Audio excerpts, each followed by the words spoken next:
Welcome to the Hope Second में आप सभी लोगों का स्वागत है once again. Today we will start a new chapter. That chapter name is chemical kinetics. आप सभी लोग अगर इस चैप्टर को पढ़ चुके हैं या आप नहीं पढ़े हैं तो देखिए ये चैप्टर जो है ये केमिस्ट्री 12th क्लास का फिजिकल केमिस्ट्री का सबसे बेस्ट चैप्टर होगा माय डियर फ्रेंड. तो इस चैप्टर में हम क्या क्या सीखेंगे इस चीज़ों को. तो देखिए इस चैप्टर में क्या सीखेंगे. तो सबसे पहले हम चैप्टर का नेम लिखते हैं मेरे दोस्त. काफ़ी दिनों के बाद आज फिर से मुलाकात हो रही है. तो केमिकल काइनेटिक्स क्या लिखेंगे. Chemical kinetics. देखिए हम लोगों ने पढ़ा था काइनेमेटिक्स फिजिक्स में क्या है क्लास 11 में काइनेमेटिक्स पढ़ा था. देखिए मेरे दोस्त कोई रिएक्शन फास्ट हो रहा है, कोई रिएक्शन स्लो हो रहा है, कोई रिएक्शन बहुत फास्ट हो रहा है, कोई रिएक्शन बहुत ज़्यादा स्लो हो रहा है, किस स्पीड से हो रहा है, किस रेट से हो रहा है, ये सारे चीज़ों को हम इस चैप्टर में पढ़ेंगे. यानी मीन्स मेरे दोस्त इन दिस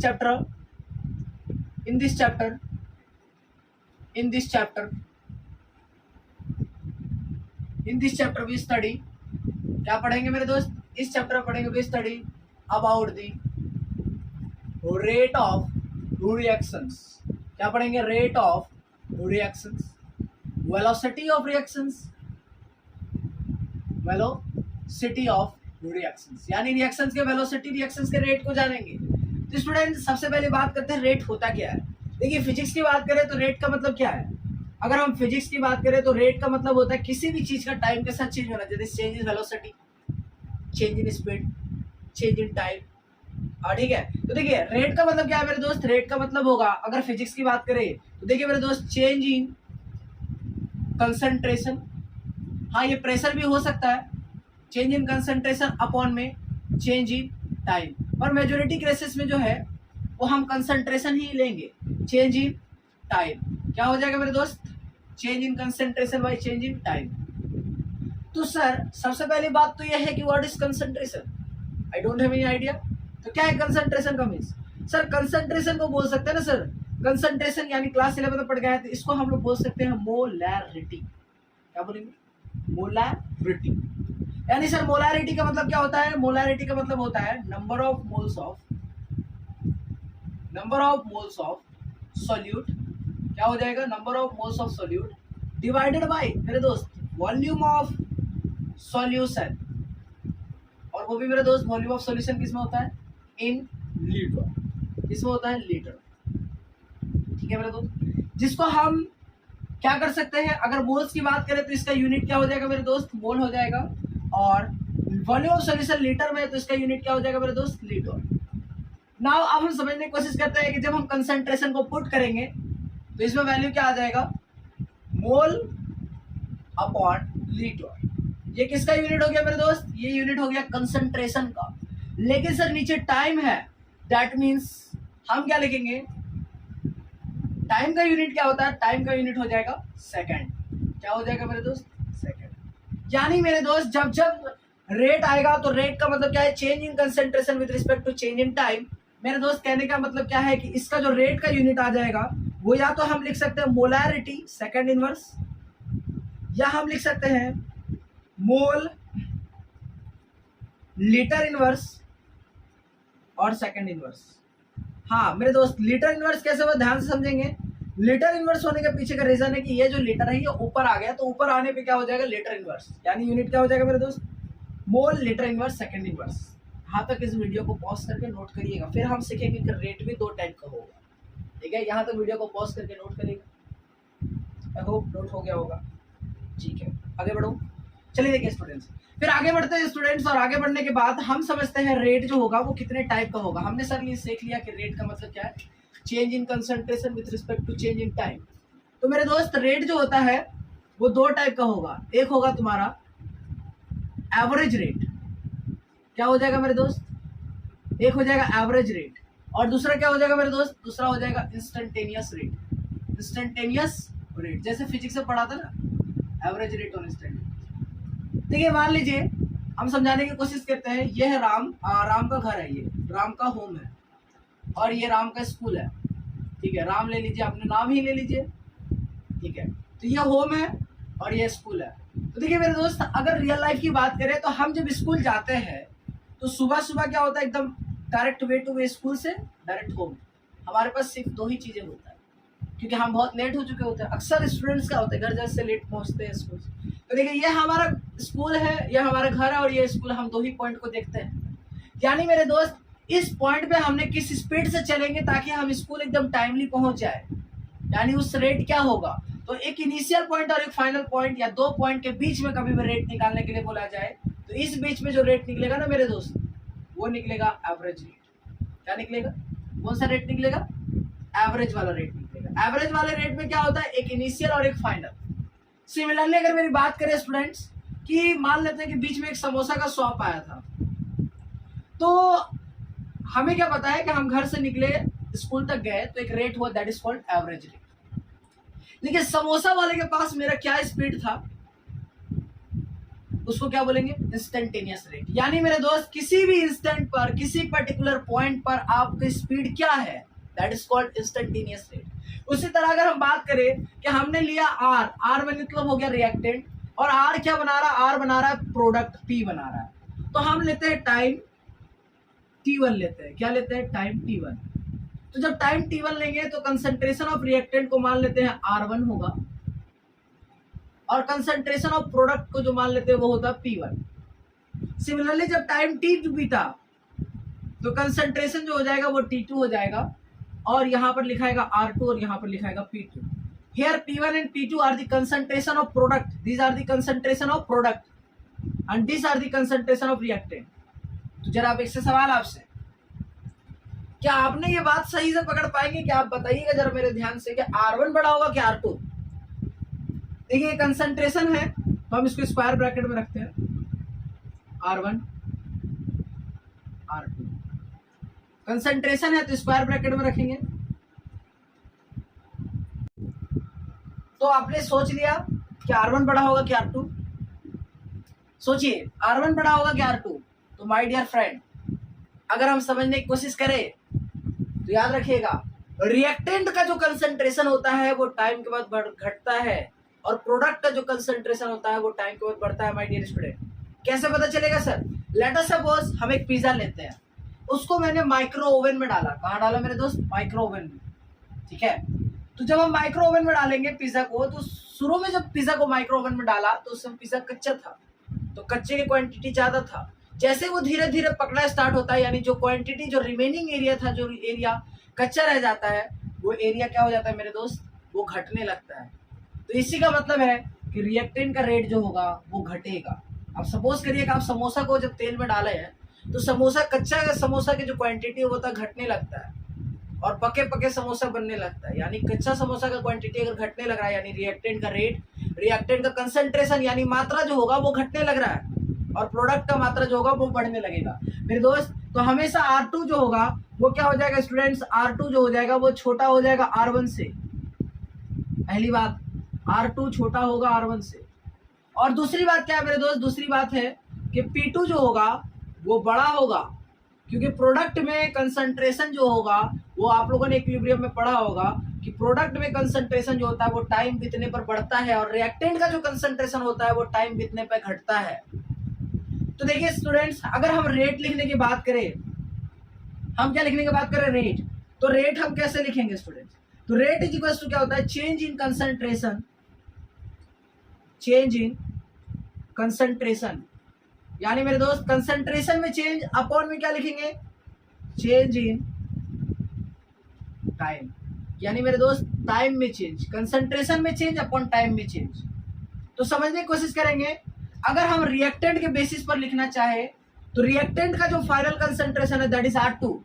तो यहाँ पर अगर रिएक्टेंट के बेसिस पर लिखना चाहेंगे तो क्या आएगा sir, R2 minus R1 divided by T2 minus divided by क्या हो जाएगा मेरे दोस्त, T2 माइनस T1। तो सर आपने अभी कहा कि R2 जो होगा वो बड़ा नहीं छोटा होगा, क्योंकि रिएक्टेंट का रेट जो होगा जैसे जैसे टाइम बीतता है उस तरह के घटते जाता है, यानी R2 बड़ा होगा और R1 छोटा होगा। या सर हमने समझ गया। तो बताइए स्टूडेंट्स, नीचे वाला तो टाइम पॉजिटिव आएगा, ऊपर वाला क्वांटिटी नेगेटिव आएगा। तो कभी आपने सुना ये गाड़ी जो है वो -20 के स्पीड में चल रहा है? ऐसा नहीं होगा। तो मेरे स्टूडेंट, जब जब हम रेट लिखेंगे रिएक्टेंट का तो बाहर में एक साइन लगाएंगे नेगेटिव का। क्यों लगा रहे हैं? क्योंकि R2 माइनस R1 का जो रिजल्ट होगा दैट इज नेगेटिव, तो हमें उसे पॉजिटिव बनाने के लिए क्या करना होगा स्टूडेंट्स, बाहर में नेगेटिव साइन से मल्टीप्लाई करना होगा। यानी मीन्स मेरे स्टूडेंट याद रखिएगा कि जब जब हम, यहां लिख लीजिएगा, जब जब, यानी जब जब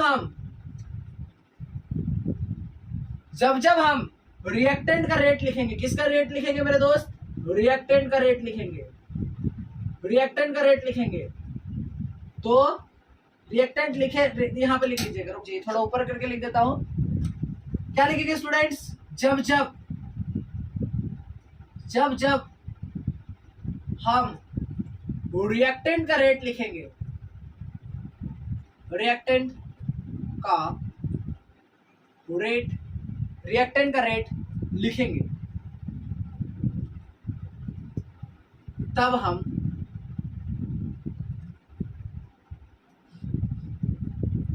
नेगेटिव साइन यूज करेंगे। ठीक है मेरे स्टूडेंट्स, जब जब हम रेट क्या लिखेंगे, जब जब हम रेट रिएक्टेंट का रेट लिखेंगे तब तक स्टूडेंट्स नेगेटिव साइन यूज करेंगे। That's very important point. Sir अगर हम बात करें, अभी देखिए इंस्टेंटेनियस रेट को हम लिख नहीं रहे, इंस्टेंटेनियस रेट को हम इरेज कर रहे हैं, तो ये हो गया हमारा रेट। लेकिन सर अगर हम बात करें प्रोडक्ट के बेसिस पर, तब क्या रेट लिखाएगा, फिर से समझिएगा। प्रोडक्ट के बेसिस पर जब हम रेट लिखना चाहेंगे तो final product that is P2 minus initial product that is P1 divided by T2 minus T1। और हम जानते हैं एज वी नो कि प्रोडक्ट में कंसंट्रेशन बढ़ रहा है, दैट मींस P2 जो होगा वो बड़ा होगा माय डियर स्टूडेंट। तो अगर P2 बड़ा होगा और P1 छोटा होगा, यानी रिजल्ट जो आएगा वो पॉजिटिव आएगा, तो हम बाहर में पॉजिटिव साइन यूज करेंगे। पॉजिटिव आया तो पॉजिटिव और नेगेटिव आया तो नेगेटिव, यानी प्रोडक्ट में हमेशा हम पॉजिटिव यूज करेंगे बाहर में, और रिएक्टेंट में हमेशा क्या यूज करेंगे, नेगेटिव साइन यूज करेंगे माय डियर स्टूडेंट। प्रोडक्ट में यह बात इंपॉर्टेंट है कि जब जब रिएक्टेंट का रेट लिखेंगे तब तब नेगेटिव साइन यूज करेंगे, क्योंकि अंदर की चीजें जो है वो नेगेटिव आ रहा है माय डियर स्टूडेंट। तो अगर नेगेटिव आ रहा है तो नेगेटिव साइन से मल्टीप्लाई करेंगे तो रिजल्ट पॉजिटिव आ जाएगा। और एज वी नो कि रेट जो होता है it is a positive quantity. ठीक है, यहां तक समझ आया? नोट करिएगा, नोट करिएगा वीडियो को पॉज करके। यानी सर हमारे पास जो कंक्लूजन आ गया वो क्या है, वीडियो को पॉज करके नोट करिएगा। जब हम वीडियो को पॉज करके नोट कर ले रहे हैं स्टूडेंट्स, तो हम एक यहाँ से कंक्लूजन निकालते हैं। क्या कंक्लूजन निकल के आ रहा है उसके बाद हम समझेंगे आगे की कहानी को। तो स्टूडेंट्स हमारे पास जो कंक्लूजन निकल के आ रहा है वो ये कंक्लूजन आ रहा है कि सर हमने लिखा दो टाइप का रेट होता है। पहला रेट हो गया, तो हमने क्या देखा, हमने देखा रेट के बारे में। तो रेट के बारे में हमने क्या देखा कि हमने यहाँ पर देख रहे हैं कि रेट यानी R से हमारा प्रोडक्ट बनेगा। तो यानी हम यहाँ पर जब रेट लिखेंगे तो रेट दो टाइप का हो गया। एक हो गया रिएक्टेंट के बेसिस पर, दैट इज रिएक्टेंट के बेसिस पर क्या लिखेंगे, डेल्टा। ठीक है, delta minus delta of concentration of R या change in concentration of reactant. ठीक है, डेल्टा R, या ऐसे हम लिखते हैं कि माइनस यहाँ पर क्या लिखा, concentration of R2 minus concentration of R1 divided by क्या लिखेंगे, T2 माइनस T1। मेरे स्टूडेंट्स ये हो गया रेट किसका, रिएक्टेंट। प्रोडक्ट की रेट की बात करें तो प्रोडक्ट में जो रेट हो जाएगा माय डियर स्टूडेंट वो हो जाएगा plus concentration of P2 minus concentration of P2 minus P1, concentration of P2 minus P1 upon में क्या लिखेंगे माय डियर स्टूडेंट, अपॉन में लिखेंगे T2 माइनस T1। ये हो गया प्रोडक्ट का रेट माय डियर स्टूडेंट। लेकिन रिएक्टेंट का जब हम इंस्टेंटेनियस रेट लिखेंगे तब क्या लिखेंगे, देखिए जब हम इंस्टेंटेनियस रेट लिखते हैं माय डियर स्टूडेंट तब हम यहाँ पर यूज करेंगे डिफरेंशिएशन। यानी अगर रेट लिखना चाहेंगे तो यहाँ पर डिफरेंशिएशन यूज करेंगे, क्योंकि इंस्टेंटेनियस रेट के लिए हम क्या यूज करते हैं, डिफरेंशिएशन। दैट मीन्स यहाँ लिखेंगे minus D concentration of R by dt। यानी छोटे छोटे इंस्टेंट के निकालने के लिए हम डिफरेंशिएशन यूज करते हैं, आप लोगों ने पढ़ा होगा फिजिक्स में। फिर हम यहाँ पर रेट अगर प्रोडक्ट के बेसिस पर लिखना चाहेंगे स्टूडेंट, तो प्रोडक्ट के बेसिस पर क्या लिखेंगे, concentration of dp by change in dp by dt, और प्लस साइन यहाँ पर लगाएंगे मेरे दोस्त। क्योंकि प्लस साइन इसलिए लगा रहे हैं क्योंकि हर बार प्रोडक्ट के रेट में प्लस साइन लगाएंगे और रिएक्टेंट के रेट में माय डियर स्टूडेंट हमेशा नेगेटिव साइन लगाएंगे। That's a important point. ये सारा कंक्लूजन हमने निकाल दिया। ठीक है, यहाँ तक आप वीडियो को पॉज करके नोट कर सकते हैं स्टूडेंट्स, और आगे हम बढ़ने की कोशिश करेंगे। नोट कर सकते हैं वीडियो पॉज करके। हो गया नोट, हो गया नोट। चलिए देखिए स्टूडेंट, अब आगे कंक्लूजन को बढ़ाते हैं और कंक्लूजन को बढ़ाने के बाद अब आगे की कहानी को समझते हैं। जब आगे की कहानी को समझेंगे स्टूडेंट, तो हम क्या समझ रहे हैं कि सर हम ना अब रेट लिखना चाहते। देखिए जैसे हम एक रिएक्शन लिखेंगे, क्या लिखेंगे? रिएक्शन। हम लेते हैं alpha A plus beta B gives to gamma C plus delta D. My dear student, समझने की कोशिश करिएगा कि ये अल्फा बीटा गामा और डेल्टा क्या है। जैसे एक एग्जांपल लेते हैं, हम लेते हैं N2 plus H2 gives to NH3। हमें ये रिएक्शन पता है माय डियर स्टूडेंट। जब हम इसको बैलेंस कर लेंगे, यानी यहाँ पर नाइट्रोजन कितना हो जाएगा स्टूडेंट? यहाँ पर नाइट्रोजन हो जाएगा 2 ठो। यहाँ पर नाइट्रोजन की संख्या 2 है तो वहां भी 2 लगा दिया, यानी यहाँ इसका कोई 1 हो गया। और हाइड्रोजन की बात करें तो यहाँ 3 लगाएंगे। तो मेरे स्टूडेंट, ये जो 1 लिखा है, ये जो 3 लिखा है और ये जो 2 लिखा है, जो बता रहा है कि उसका मोल क्या होगा, वो क्या कहते हैं? इस सब को कहते हैं स्टोइकियोमेट्रिक कोएफिशिएंट। क्या बोलते हैं मेरे स्टूडेंट? इसको बोलते हैं स्टोइकियोमेट्रिक कोएफिशिएंट। यानी मेरे दोस्त, यहाँ पर अल्फा है, it is just like a number. Beta है, it is just like a number. Gamma है, it is just like a number. And delta, it is also just like a number. तो मेरे स्टूडेंट्स, अल्फा, बीटा, गामा और delta, these are the 4 क्या है? ये चारों क्या है? ये these are the stoichiometric coefficient. क्या होगा स्टूडेंट्स? Stoichiometric coefficient. क्या हो जाएगा मेरे स्टूडेंट्स? Stoichiometric coefficient.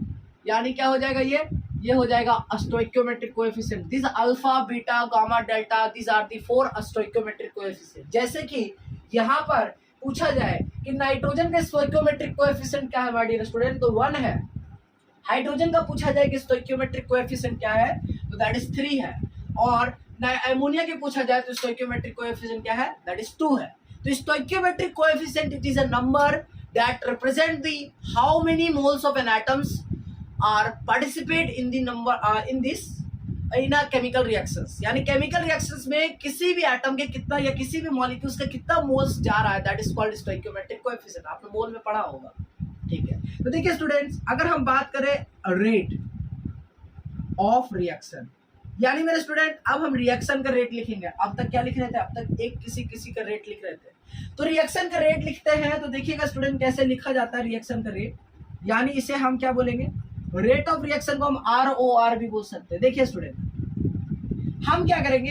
ए का रेट हमने सीखा। सर ए का रेट क्या लिखेंगे? चेंज, यानी delta concentration of A divided by delta T. This is the change in concentration of A divided by change in concentration of T. बराबर क्या लिखेंगे मेरे स्टूडेंट? डेल्टा लिखेंगे। ये क्या है? ये ए का है। और सर यहाँ पर नेगेटिव साइन भी लगाएंगे, क्योंकि sir this is the reactant. यानी इस क्वेश्चन में रिएक्टेंट कौन है? तो रिएक्टेंट का पता लगाने के लिए मेरे फ्रेंड ये एरो को चेक करिए। ये एरो डायरेक्शन बता रहा है केमिकल रिएक्शंस का। यानी ये केमिकल रिएक्शन इस साइड से इस साइड मूव कर रहा है, तो जो इसका हेड साइड है वो हमेशा प्रोडक्ट को बताएगा, और जो टेल साइड है वो हमेशा रिएक्टेंट को बताएगा। यानी मेरे स्टूडेंट्स, इसमें रिएक्टेंट कौन कौन है? ए और बी। यानी change in concentration of A divided by change in concentration of T, concentration of divided by change in concentration of time, change in time. अब हम बी के लिखना चाहेंगे स्टूडेंट, तो बी का क्या लिखेंगे? Change in concentration of B divided by change in time. और इसमें भी साइन क्या लगेगा स्टूडेंट्स? माइनस का लगेगा। सी की बात करें स्टूडेंट, तो सी क्या हो जाएगा? Change in concentration of C divided by क्या लिखेंगे मेरे student? Change in time. Delta represent the change, आप फिजिक्स में पढ़ के आए हो क्लास 11 में। अब देखिए ये सी है, तो सी क्या है? प्रोडक्ट। तो प्रोडक्ट के लिए यूज करेंगे प्लस साइन। सिमिलरली मेरे स्टूडेंट्स, यहाँ लिखेंगे delta D of delta D bye delta T. यहाँ क्या लिखेंगे मेरे स्टूडेंट्स? यहाँ लिखेंगे प्लस साइन। देखिए स्टूडेंट्स, ये चारों बराबर नहीं होगा, लेकिन अगर चारों को बराबर करेंगे तभी रेट ऑफ रिएक्शन फाइंड कर पाएंगे। तो देखिए मेरे स्टूडेंट, जब चारों को बराबर करना है तो ध्यान से देखिएगा, ये चारों बराबर तभी होगा। ये देखिए, ये इसके इक्वल, ध्यान से देखिएगा, ये इसके इक्वल, ये इसके इक्वल और ये इसके इक्वल तभी होगा माय डियर फ्रेंड, जब हम इसके स्टोइकियोमेट्रिक कोएफिशिएंट्स को डिवाइड कर दें। मींस ए का स्टोइकियोमेट्रिक कोएफिशिएंट अल्फा है, तो जहां पर delta A bye delta T लिखा वहां अल्फा से डिवाइड देंगे। अगर बी का स्टोइकियोमेट्रिक कोएफिशिएंट बीटा है, यानी जहां पर जिसका कंसंट्रेशन का चेंज लिखा हो वहां पर उसकी स्टोइकियोमेट्री से डिवाइड देंगे, यानी यहाँ पर क्या हो जाएगा मेरे स्टूडेंट गामा, और यहाँ पर हो जाएगा डेल्टा। आई होप आपको चीजें समझ में आ रहा होगा। तो देखिए स्टूडेंट्स, ये हो जाएगा रेट ऑफ रिएक्शंस। क्या हो जाएगा मेरे student? This is called rate of reaction, जो आपके एग्जाम में लिखने के लिए आएगा। जैसे फॉर एग्जाम्पल मैं आपको क्वेश्चन समझाऊंगा, तब आपको और अच्छे से डिटेल समझ में आएगा। तो यहाँ पर पहले इसको नोट करिए, फिर वीडियो को पॉज करके नोट करिए, तो फिर हम समझाएंगे एक एग्जाम्पल। वो एमोनिया वाला एग्जाम्पल ही समझाऊंगा, ठीक है? नोट हो गया? वीडियो पॉज करके आगे बढ़ो। चलिए स्टूडेंट ध्यान देंगे इधर, देखिए हम लिखते हैं एमोनिया वाला एग्जाम्पल। तो अच्छा ये बताइए, आप बताइए, यानी मेरे दोस्त अगर अल्फा बीटा गामा डेल्टा ये दीज आर जब इक्वल, देखें हमने लिखा N2, हमने लिखा H2 और हमने लिखा एमोनिया। अगर मेरे दोस्त हम इसके रेट लिखना चाहे तो इसका स्टोइकियोमेट्रिक कोएफिशिएंट 1, इसका भी स्टोइकियोमेट्रिक कोएफिशिएंट 1 और इसका भी स्टोइकियोमेट्रिक कोएफिशिएंट 1 हो जाएगा। तो मेरे दोस्त ध्यान यहीं पर रखना है कि हमें सबसे पहला काम क्या करना है, जब भी हम रेट ऑफ रिएक्शन लिखेंगे तो यहाँ पर हैशटैग देकर के लिख लीजिएगा रिएक्शन बैलेंस होना चाहिए। बैलेंस कर लो, क्या कर लो? रिएक्शन बैलेंस कर लो। That's an important point. अगर रिएक्शन बैलेंस, हाँ, तो मैंने क्या बताया? मैंने बताया कि रिएक्शन जो होना चाहिए वो मेरे स्टूडेंट बैलेंस कर लो। रिएक्शन को सबसे पहला काम करना है, दैट्स इंपॉर्टेंट पॉइंट, कि रिएक्शन को बैलेंस करना जरूरी है मेरे स्टूडेंट। अगर रिएक्शन बैलेंस नहीं होगा तो आंसर नहीं आएगा माय डियर स्टूडेंट। यानी मेरे फ्रेंड हम क्या करेंगे, यहाँ 2 नाइट्रोजन है तो यहाँ पर 2 लगाएंगे, और यहाँ पर 3 लगेगा, और यहाँ पर क्या लगा? 1 लगा। These are the stoichiometric coefficient। अब लिखेंगे कैसे, देखिएगा, इसका एवरेज रेट ऑफ रिएक्शन या रेट ऑफ रिएक्शन कैसे लिखेंगे। यानी मेरे दोस्त जब हम रेट ऑफ रिएक्शन लिखना चाहेंगे तो इज इक्वल्स टू क्या लिखेंगे? Delta N2 by delta T। ठीक है मेरे दोस्त, साइन माइनस का लगाएंगे क्योंकि ये रिएक्टेंट है, और यहाँ पर माइनस डिवाइडेड बाय 1 भी करेंगे। इज इक्वल टू क्या करेंगे स्टूडेंट्स? इज इक्वल टू करेंगे delta H2 by delta T, और यहाँ मेरे फ्रेंड यहाँ भी माइनस साइन लगाएंगे क्योंकि हाइड्रोजन भी क्या है? Reactant, divided by 3। क्यों डिवाइडेड बाई 3 कर रहे हैं? सबके स्टोइकियोमेट्रिक कोएफिशिएंट से डिवाइड देना मेरे स्टूडेंट बहुत ज्यादा जरूरी है। That is equals to plus लगाएंगे delta NH3 by delta T करेंगे मेरे स्टूडेंट्स, और यहाँ पर हम क्या करेंगे? 2 का डिवाइड भी करेंगे। समझ में आ रहा है? These are the forms। ये सवाल को करने का तरीका है कि एवरेज रेट ऑफ रिएक्शन कैसे लिखेंगे। आई होप चीजें आपको समझ में आ रहा होगा, ठीक है? कैसे लिख रहा है? Delta N2 by delta T। तो सबसे पहले हमें क्या पता करना है कि जो एरो के पीछे साइड होगा वो रिएक्टेंट होगा, तो हर रिएक्टेंट के रेट में नेगेटिव साइन लगाएंगे और हर प्रोडक्ट के रेट में पॉजिटिव साइन लगाएंगे। स्टोइकियोमेट्रिक कोएफिशिएंट से सबके अपने अपने स्टोइकियोमेट्रिक कोएफिशिएंट से जब हम सबको डिवाइड दे देते हैं तो एवरेज रेट ऑफ रिएक्शन निकल जाता है। नोट करिएगा स्टूडेंट्स, ठीक है? अब नेक्स्ट टॉपिक पे चलते हैं। हमारा जो अगला टॉपिक है that is called rate of appearance और रेट ऑफ डिसअपीयरेंस। क्या होता है ये समझेंगे स्टूडेंट इसको। रेट ऑफ अपीयरेंस और रेट ऑफ डिसअपीयरेंस क्या होता है? देखिए मेरे स्टूडेंट, हम यहीं पे लिखेंगे अल्फा ए, फिर से लिखता हूँ बीटा बी। आप भी मेरे साथ साथ रिपीट करिएगा, पीछे चिल्लाते रहिएगा तो आंसर आपके पास भी आ जाएगा। Gamma C plus delta D, these are the force, ये this is the chemical reactions.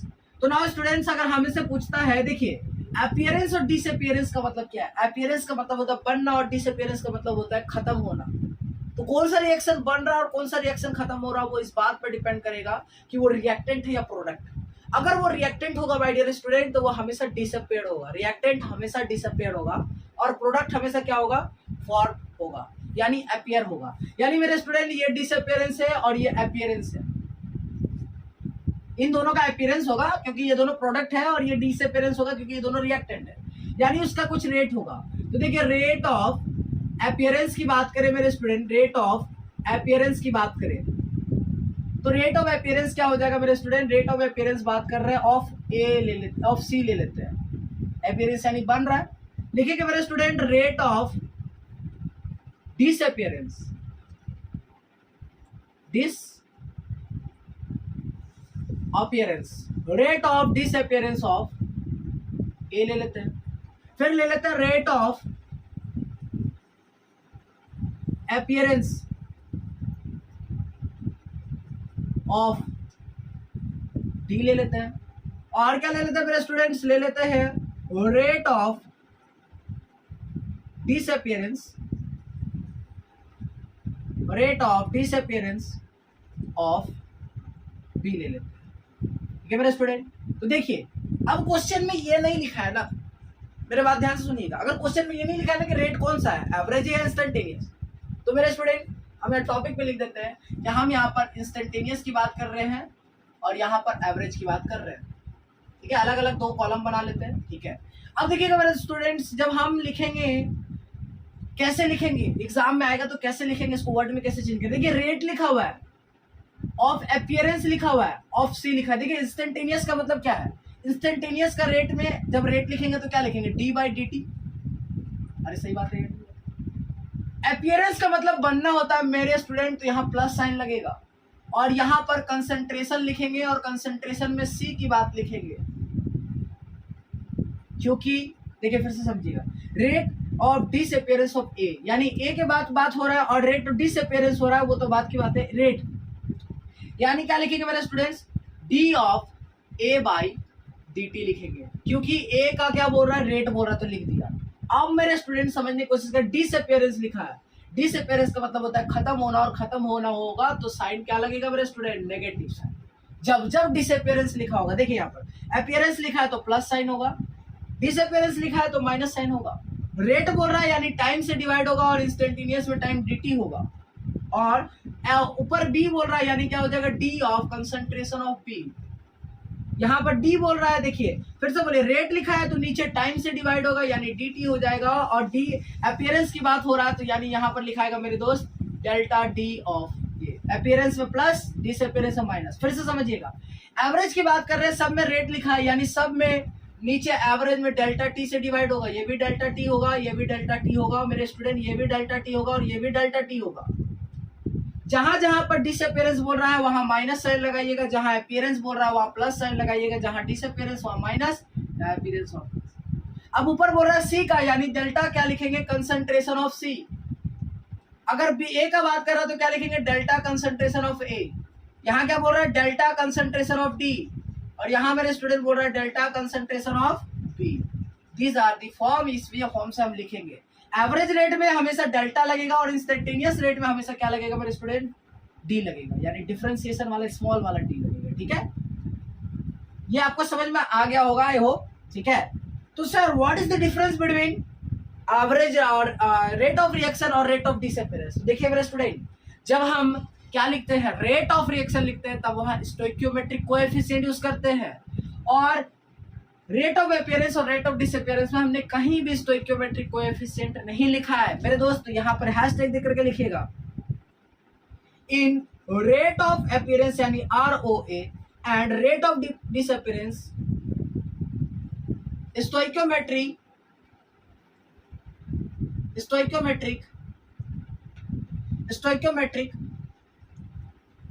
Coefficient is not used. क्या लिखेंगे, यूज नहीं होता है, जबकि रेट ऑफ रिएक्शन और रेट ऑफ रिएक्शन लिखने में हम यूज करेंगे मेरे स्टूडेंट।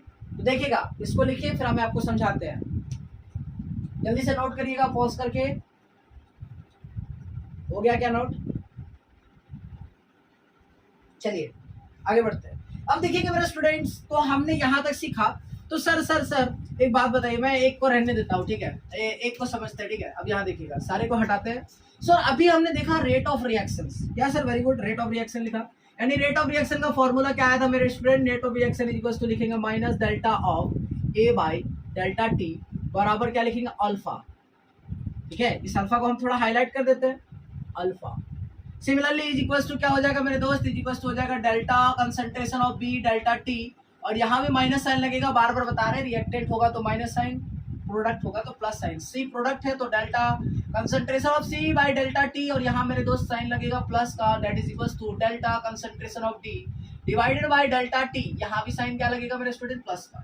नाउ स्टूडेंट्स, अब अल्फा हो गया, दैट इज बीटा हो जाएगा, दैट इज गामा हो जाएगा, और दैट इज डेल्टा हो जाएगा। तो मेरे स्टूडेंट ध्यान से देखिएगा, अगर हम गौर करें, इस अल्फा को हटाए, थोड़ा सा दूर लिखे, तो ये जो सारी चीजें हैं, अगर आपने अभी नोट किया है तो कॉपी पे तो वो बात को देखो, अगर नहीं नोट किया तो पीछे वीडियो को करके देखो कि minus delta A by delta T, तो सर ये तो माइनस का मतलब है डिसअपियरेंस, और डेल्टा ए का मतलब है कि ए का डिसअपियरेंस, और डेल्टा टी का मतलब है टाइम के रिस्पेक्ट में, यानी मेरे student rate of reaction is equal to क्या लिखाएगा, आर ओ डी, यानी disappearance, rate of disappearance of A. ये जितना भी चीजों को हमने डब्बा में पैक किया है वो क्या आ जाएगा, rate of disappearance of A divided by, बच क्या गया, अल्फा, तो अल्फा को लिख देंगे, यहाँ भी अल्फा को अलग कलर से लिखेंगे मेरे स्टूडेंट्स। फिर से समझिएगा, अगर इस बीटा को साइड करें, नहीं समझ आया तो फिर से समझिएगा, बीटा को साइड करें तो ये minus delta B by delta T जो है दैट इज कॉल्ड, क्या बोलेंगे सर, अगर साइन माइनस का है तो डिसअपियरेंस होगा, यानी आर ओ डी लिखेंगे, क्योंकि रेट है डिवाइड हो रहा है, तो ये हो गया rate of disappearance of B, और ये बराबर क्या हो जाएगा, rate of disappearance of, rate of appearance of C बराबर क्या लिखेंगे, rate of appearance of D. अब मेरे स्टूडेंट्स सबके स्टोइकियोमेट्रिक कोएफिशिएंट को डिवाइड कर दीजिए, बीटा, गामा और डेल्टा, तो दीज आर द रिलेशंस मेरे स्टूडेंट। अगर स्टोइकियोमेट्रिक कोएफिशिएंट को हटा दिया जाए किसी से भी, जैसे इससे हमने स्टोइकियोमेट्रिक कोएफिशिएंट को हटा दिया तो ये बन गया रेट ऑफ डिसअपियरेंस, स्टोइकियोमेट्री से डिवाइड दे दिया, इसमें से स्टोइकियोमेट्री हटा दिया तो दैट इज हो गया रेट ऑफ डिसअपियरेंस, स्टोइकियोमेट्री से डिवाइड दे दिया, इसमें स्टोइकियोमेट्री हटाए तो दैट इज हो गया रेट ऑफ अपीयरेंस, गामा से डिवाइड दे दिए, और ये हो गया रेट ऑफ अपीयरेंस डेल्टा से डिवाइड दे दिया। These are the chemical reaction लिखने हैं, रेट ऑफ, ये क्या हो गया, ये एक रिलेशन हो गया किसके किसके बीच में, this is a relation between, किसमें किसमें है, between rate of reaction and rate of appearance slash rate of disappearance, एक रिलेशन है, इससे सवाल भर भर के पूछा जाएगा। अब हमारी बारी आ रही है कि अब हम न्यूमेरिकल्स को समझाएंगे मेरे स्टूडेंट्स, आप किसको समझाएंगे, न्यूमेरिकल्स को। तो यहाँ तक कोई चीजें कहीं डाउट है तो वीडियो के नीचे में बताइएगा कि सर इस पॉइंट पे मेरे को डाउट हो गया, ठीक है, अगर डाउट है तो। चलिए अगले वीडियो में फिर हम उसको कवर करने की कोशिश करेंगे। चलिए नोट करिए यहाँ तक। नाउ स्टूडेंट्स मूव करते हैं आगे, कुछ क्वेश्चंस को प्रैक्टिस करते हैं, ठीक है। हम कोशिश करेंगे कि हम जो पीडीएफ है इसको आप लोगों को यूट्यूब के नीचे वीडियो के लिंक पर हम इसको प्रोवाइड करा दें, इसका पीडीएफ जल्दी से जल्दी, ठीक है। स्टूडेंट्स क्वेश्चंस लिखा हुआ है, क्वेश्चन लिखेंगे। पहला क्वेश्चन है, फॉर द गिवन रिएक्शन, लिखेंगे क्या, फॉर द गिवन रिएक्शन, यानी गिवन रिएक्शन, कुछ गिवन रिएक्शन दिया हुआ है, ठीक है, यानी for the given reactions that is N2 plus 3H2 gives to 2NH3, एक रिएक्शन मेरे दोस्त दिया हुआ है, ओके। अब क्या बोल रहा है, rate of formation, rate of formation, यानी रेट ऑफ फॉर्मेशन का मतलब क्या है स्टूडेंट, बनना, यानी फॉर्मेशन का मतलब है अपीयरेंस या ही होगा। Rate of formation of ammonia, क्या लिखा हुआ है, अमोनिया, इज इक्वल टू दिया हुआ है, इज दिया हुआ है 2 into 10 to the power -4 mole litre inverse second inverse, ठीक है। देन फाइंड, बोल रहा क्या रहा है, देन फाइंड करने कुछ बोल रहा है, then find rate of disappearance of hydrogen, okay student. इस टाइप के सवाल आपके एग्जाम में भर भर के पूछा जाएगा, तो इस टाइप के सवाल को कैसे सॉल्व किया जाता है जरा देखिएगा, समझने की कोशिश करते हैं।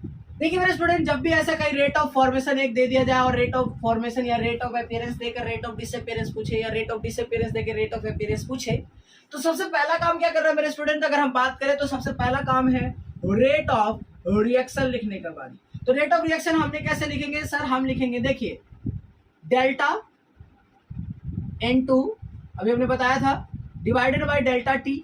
सबसे पहले रिएक्शन बैलेंस है कि नहीं चेक कर लीजिएगा, यहाँ तो बैलेंस है, इसका stoichiometric coefficient 1 divided by minus is equal to delta concentration of H2 by delta T, और इसकी जो स्टोइकियोमेट्रिक कोएफिशिएंट है वो 3 होगा, और यहाँ साइन क्या लगेगा मेरे स्टूडेंट्स, नेगेटिव का। दैट इज इक्वल टू क्या हो जाएगा, delta concentration of NH3 divided by क्या हो जाएगा मेरे स्टूडेंट, डेल्टा टी, और यहाँ पर इसका स्टोइकियोमेट्रिक कोएफिशिएंट 2 और यहाँ पर साइन लगेगा मेरे स्टूडेंट प्लस का। यहाँ तक तो लिख लिया ना।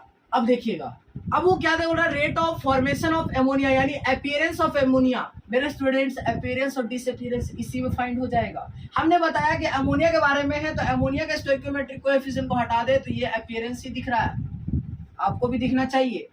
तो ये क्या हो गया, ये हो गया rate of appearance of NH3, ठीक है, ये आ गया, डिवाइडेड बाय क्या हो गया मेरे स्टूडेंट्स, 2 हो गया। अब क्या बोल रहा है, एक निकालने बोल रहा होगा, then find rate of disappearance. तो rate of disappearance of H2 यानी यहाँ पर इस 3 को हटा दे तो ये पार्ट क्या दिख रहा है मेरे स्टूडेंट, रेट ऑफ डिसअपीयरेंस, यानी क्या आ जाएगा ROD ऑफ किसका, H2 बराबर क्या लिखेंगे मेरे स्टूडेंट, 3 लिखेंगे। इज इक्वल बाय 3 क्यों लिख रहे हैं, क्योंकि अल्फा लिखेंगे तभी तो ये बराबर होगा। तो देखिए मेरे स्टूडेंट्स, इसका इंफॉर्मेशन दे देगा और इसका निकालने बोला जाएगा, तो यही दोनों को रिलेट करेंगे, बाकी चीजों को हट लिखने की जरूरत नहीं है। अब अगले स्टेप की बात करें तो देखिए rate of the appearance of ammonia का वैल्यू कितना दे दिया है, 2 × 10⁻⁻⁴ डिवाइडेड बाय क्या करेंगे स्टूडेंट्स, 2 लिखेंगे, इज इक्वल टू क्या हो जाएगा ROD यानी rate of disappearance of H2 by क्या लिखेंगे 2 3। हमसे जो चीज पूछा जा रहा है वो हमें दिख गया है कि रेट ऑफ डिसअपीयरेंस, तो इस 3 को क्या करो मेरे स्टूडेंट, इधर भेज दो, इक्वल टू किधर, जब हम इक्वल टू किधर भेजेंगे यानी ये 2 से 2 कट जाएगा, तो आंसर जो आने वाला देखिएगा ROD, समझिएगा ROD, समझिएगा कि हमने जब इधर भेजा तो क्या हो जाएगा ROD बराबर क्या हो जाएगा स्टूडेंट्स, इस 3 को इधर भेज दिए तो ये आ गया 3 इंटू क्या हो जाएगा 2 × 10⁻⁻⁴ डिवाइडेड बाई 2। स्टूडेंट्स ये 2 से जो हो जाएगा ये 2 कट जाएगा और हमारा जो आंसर आ जाएगा वो आ जाएगा 3 × 10⁻⁻⁴। ये आ गया स्टूडेंट्स रेट ऑफ डिसअपीयरेंस। क्या आपको समझ में आया? कैसे निकालना है पहले से फिर से समझेंगे। सबसे पहले रेट ऑफ रिएक्शन लिखेंगे, एक जो चीज दिया जाएगा और जो चीज निकालने बोला जाएगा उसके रिलेशन फाइंड करेंगे। जैसे रिलेशन फाइंड हो जाएगा तो इसका वैल्यू गिवन था, हमने पुट किया, डिवाइड किया 2 से, आंसर आएगा। और यहाँ पर ये जो 3 था उसको उधर हम लोग ये 3 को इधर भेज देंगे क्योंकि हमें ये वैल्यू निकालने के लिए बोला जा रहा है। जब हम उस 3 को उधर भेजेंगे तो 2 × 10⁻⁻⁴ से डिवाइड करेंगे तो 2 से 2 कट जाएगा, आंसर आ जाएगा 3 × 10⁻⁴। सर यूनिट क्या होगा? तो जो यूनिट क्वेश्चन में दिया हुआ था वही यूनिट चिपका देना, that is mole litre inverse second inverse. अभी हमने बताया था कि कंसंट्रेशन का यूनिट होता है mole litre inverse second inverse. Clear है स्टूडेंट्स? समझ में आया? रेट का यूनिट क्या होता है, सॉरी रेट का यूनिट क्या बताया था, mole litre inverse second inverse. तो यार रेट भी यही आएगा। अगले क्वेश्चन को मैं लिखूंगा तो आपको वीडियो को पॉज करके ट्राई करना। मैंने एक समझा दिया कि किस तरह बनेगा क्वेश्चन। ओके चलिए नोट करिए।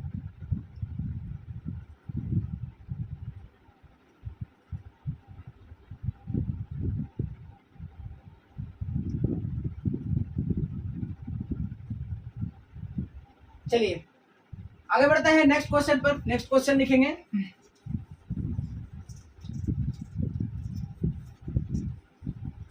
चलिए नेक्स्ट क्वेश्चन लिखेंगे। लिखा हुआ क्या है, फॉर द रिएक्शन, यानी कोई रिएक्शन है, ठीक है मेरे student, for the reaction N2 + H2 gives to NH3, ठीक है मेरे student. The rate of change of, लिखिएगा the rate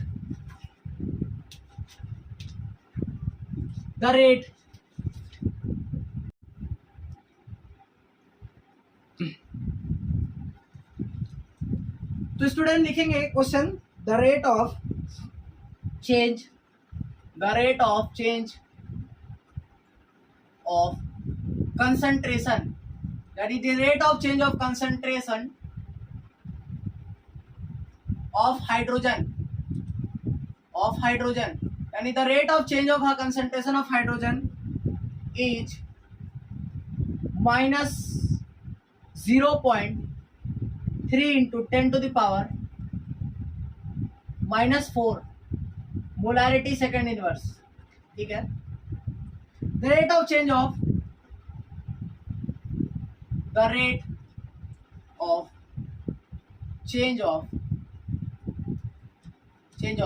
concentration of ammonia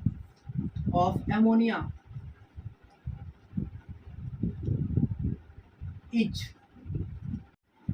तो मेरे स्टूडेंट लास्ट सवाल पे आते हैं, इस सवाल को समझते हैं। देखिए स्टूडेंट इसमें क्या बोल रहा है इसे बोल रहा है रिएक्शन दिया हुआ, the rate of change of concentration of hydrogen इतना दिया, rate of change of concentration of ammonia पूछ रहा है। मेरे दोस्त जब एक किसी का कंसंट्रेशन का चेंज का रेट दे दे और अगले का पूछे तो that means rate of reaction लिखना है। यानी मेरे फ्रेंड रेट ऑफ रिएक्शन का इक्वेशन का रिएक्शन क्या हो जाएगा, rate of reaction is equal to हो जाएगा delta into by delta T. Sign क्या लगाएंगे स्टूडेंट, साइन लगाएंगे नेगेटिव का, स्टोइकियोमेट्रिक कोएफिशिएंट 1 से डिवाइड देंगे, बराबर किसका हो जाएगा delta H2 by delta T होगा मेरे सर। कस कस के आप भी बोलिएगा, डिवाइडेड बाय 3 करेंगे, माइनस साइन लगा रहे हैं क्योंकि माइनस क्यू है क्योंकि ये रिएक्टेंट है, बराबर क्या करेंगे delta NH3 bye delta T हो जाएगा मेरे स्टूडेंट्स। और ये डेल्टा टी क्यों लगा रहे हैं, क्योंकि ये रेट को लिख रहे हैं और यहाँ पर 2 से डिवाइड देंगे और यहाँ साइन प्लस का लगाएंगे। मेरे स्टूडेंट इस बार ना ही क्वेश्चन में रेट ऑफ अपीयरेंस दिया है या रेट ऑफ डिसअपीयरेंस दिया है, रेट ऑफ फॉर्मेशन या रेट ऑफ डिसफॉर्मेशन नहीं दिया हुआ मेरे स्टूडेंट। यहाँ पर दिया rate of change of concentration, यानी कंसंट्रेशन में चेंज मेरे दोस्त, कंसंट्रेशन में चेंज दिया हुआ वैल्यू, यानी मेरे दोस्त इस बार कंसंट्रेशन में चेंज दिया, यानी मतलब कहने का मतलब है कि अगर हम हाइड्रोजन की बात करें तो कंसंट्रेशन ऑफ हाइड्रोजन जो होगा वो change of concentration of hydrogen with respect to time का वैल्यू जो दे दिया है, ये नेगेटिव साइन इंक्लूड नहीं होगा इस बार, उसका वैल्यू दे दिया स्टूडेंट, उसका वैल्यू दे दिया 0.3 इंटू 10 का पावर -4 और स्टूडेंट्स ये माइनस दिया हुआ वैल्यू डिवाइडेड बाय क्या करेंगे स्टूडेंट 3 लिखेंगे और माइनस साइन बाहर वाला लिखेंगे मेरे स्टूडेंट। और वो पूछ क्या रहा है rate of change of concentration of ammonia के कंसंट्रेशन का क्या चेंजेस आएगा मेरे स्टूडेंट, ये वाला चीज पूछ रहा है स्टोइक। तो यहाँ पर क्या हो जाएगा, यहाँ पर हो जाएगा ये 1/2 बाहर हो गया, यहाँ हो जाएगा डेल्टा NH3 बाय क्या हो जाएगा मेरे स्टूडेंट्स डेल्टा टी। ये चीज वो उससे पूछ रहा है तो ये 2 को इधर भेजेंगे, 3 से 3 को काटेंगे तो आंसर क्या आ जाएगा देखिए माइनस से माइनस मल्टीप्लाई हो जाएगा तो 1 आ जाएगा, यहाँ 2 आ जाएगा तो 2 इंटू 10 का पावर -4 हो गया। कैसे हुआ स्टूडेंट, समझ में आ ही क्या होगा कि कैसे हुआ, या इज दिस क्लियर और नॉट। देखिए स्टूडेंट फिर से समझिए ना, कैसा नहीं समझ में आया तो यह समझिएगा कि ये जो 2 है ये तो क्रॉस मल्टीप्लाई होके इधर आ जाएगा ना, अरे ये तो कट के क्या हो गया 0.1, अब ये 2 से मल्टीप्लाई हो जाएगा यानी क्या आ जाएगा 2 into 0.1 into 10 to the power -4 और ये माइनस माइनस मिलकर प्लस हो जाएगा तो आंसर कितना आ जाएगा 0.2 इंटू 10 टू द पावर -4 मेरे स्टूडेंट। ये आ गया तुम्हारा rate of change of concentration of ammonia. Answer कितना आ रहा है मेरे स्टूडेंट्स, आपका भी यही आ रहा होगा 0.2 इंटू 10 टू द पावर -4। ठीक है स्टूडेंट्स, ये आंसर है। इससे रिलेटेड और भी सवाल है जो सवाल हम अगले वीडियो में हम डिस्कशन कर सकते हैं, लेकिन एक सवाल और कर ही लेते हैं तभी समझ में आएगा। ठीक है चलिए देखिए इस सवाल को इरेज कर रहे हैं, एक सवाल कर लेते हैं देन आफ्टर फिर हम अगले वीडियो में सवालों को समझेंगे। ठीक है तो एक सवाल और कर लेते हैं मेरे स्टूडेंट्स। लिखा हुआ क्या है, लिखा हुआ है delta concentration of C divided by delta T और ये प्लस में दिया है मेरे दोस्त divided by 2 is equal to delta concentration of D divided by delta T और इसका जो स्टोइकियोमेट्रिक कोएफिशिएंट है वो है 3। यहाँ भी साइन क्या दिया हुआ मेरे स्टूडेंट, यहाँ भी साइन प्लस का दिया हुआ है, is equal to delta concentration of A divided by delta T और यहाँ पर जो कंसंट्रेशन दिया हुआ वो दिया हुआ है 4 और यहाँ पर साइन माइनस दिया हुआ है, is equal to delta concentration of B divided by delta T और यहाँ जो इसका स्टोइकियोमेट्रिक कोएफिशिएंट है दैट इज 1 और यहाँ साइन लगा हुआ नेगेटिव। मेरे स्टूडेंट्स चीजों को बहुत बढ़िया से समझेंगे। इसमें बोल रहा है कि बताइए इनका केमिकल रिएक्शन क्या होगा, यानी ये किस रिएक्शन का रेट लिखा होगा। तो मेरे स्टूडेंट सबसे पहले हम एक एरो लगाएंगे, उसके बाद हम चेक करेंगे किन किन में नेगेटिव है। सर इसमें नेगेटिव है, सर इसमें नेगेटिव है, तो हर नेगेटिव वाला रिएक्टेंट होगा, यानी ए भी रिएक्टेंट होगा और प्लस में बी भी रिएक्टेंट होगा। सी और डी में पॉजिटिव साइन है तो सी और डी क्या हो जाएगा मेरे स्टूडेंट, सी और डी हो जाएगा प्रोडक्ट। अब इसका स्टोइकियोमेट्रिक कोएफिशिएंट 2 है तो सी के आगे लगा दीजिएगा 2c, इसका स्टोइकियोमेट्रिक 3 है तो इसका कोएफिशिएंट लगा दीजिएगा 3c, इसका कोएफिशिएंट 4 है तो 4 लगा दीजिएगा और इसका कोएफिशिएंट 1 है तो 1 लगा दीजिएगा। मेरे दोस्त लॉजिक ये है, the logic behind this is that इसके पीछे का लॉजिक ये है कि सबसे पहले नेगेटिव और पॉजिटिव को समझिए। स्टूडेंट अभी तक हमने जितने भी चीजों को समझा उससे यही सीखा कि जब जब नेगेटिव होगा मींस रिएक्टेंट होगा, तो एरो के पीछे लिखा हमेशा रिएक्टेंट लिखाएगा और एरो के आगे यानी हेड पोजीशन के साइड हमेशा प्रोडक्ट लिखाएगा। तो प्रोडक्ट में कौन कौन हो गया, जिसमें जिसमें प्लस होगा सी और डी प्रोडक्ट हो गया मेरे दोस्त, और ए और डी क्या हो गया, नेगेटिव हो गया क्योंकि वो रिएक्टेंट था। रिएक्टेंट है तो नेगेटिव और रिएक्टेंट है तो नेगेटिव लिखा। सबके स्टोइकोमेट्रिक कोएफिशिएंट सबको डिवाइड किया गया, यानी हमने सबके स्टोइकोमेट्रिक कोएफिशिएंट को लगा दिया। इसका आंसर ये आ गया। आज के लिए इतना ही लिखते हैं। अगले वीडियो जो होगा ये प्रैक्टिस वीडियो हम आपके अपलोड करेंगे। इन जितने भी चीजों को समझे हैं इससे रिलेटेड कुछ न्यूमेरिकल्स को, धुआंधार न्यूमेरिकल्स को हम लोग करेंगे। Thank you, have a nice day.